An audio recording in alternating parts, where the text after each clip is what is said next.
there are some places that people say are empty, but if you listen closely, they're not. Tonight's story is about one of those places. In 1958, on a cold December morning, 92 children went to school just like any other day. They had their lunches, their homework, their winter coats, but they never came home. That place still exists in history, but out of respect, we're not going there. Instead, we went somewhere else. An abandoned school, forgotten for decades, a place locals avoid, especially at night. Blackwood Elementary. People who live nearby don't like to talk about it, but when they do, they all say the same thing, that the building isn't empty. Late at night, people report hearing things. Footsteps running down hallways, children laughing, and sometimes the sound of a ball bouncing. So we decided to spend the entire night inside. No interruptions, no distractions, just us and whatever might already be there. At first, everything seemed normal, just an old building falling apart. But then the temperature dropped, suddenly, unnaturally, and then we heard it, a creak coming from the stairwell, like someone was standing there. We made our way into the gym, and right away, something felt off, colder than the rest of the building, heavier. So we placed a basketball on the floor just to see if anything would interact with it. And then we waited. We asked a simple question. Is anyone here with us? Nothing. Just silence. Then suddenly, a device next to us started beeping. Once, twice, and then it stopped, like something had walked right up to it. As the night got darker, we turned on the spirit box. It filled the room with static, loud, uncomfortable, constant noise.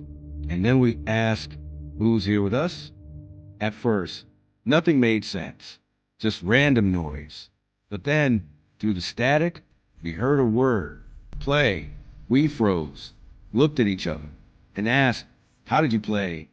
A few seconds later, it answered, ball. Right after that, we heard a loud thud, and then something rolling.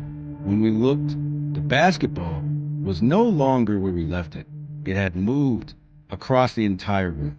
There was no wind, no one else inside, no reason for it to move, but it did. We left the building soon after, but just before we walked away, I turned back for one last look, and that's when I heard it, laughing. So now I want to ask you, what do you think happened in that building? And more importantly, would you have stayed? The camera recorded a student who was already marked absent. October 22nd, 8:11 a.m. Lincoln High School, Portland, Oregon, USA. First period had just started. Roll call was normal. Ethan Cole, no answer. Teacher marked him absent.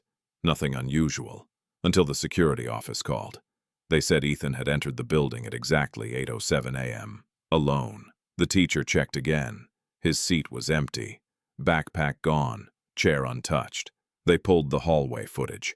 8:07 a.m. front entrance. Students walking in. Then, Ethan, head down, walking slow. He didn't look at anyone, didn't speak, just walked straight past the camera. The timestamp didn't glitch. It was clear. 8:07 a.m. The office tried calling his parents. No answer. Then they checked yesterday's report. Ethan Cole, pronounced dead, car accident, 7:32 p.m. Silence filled the room.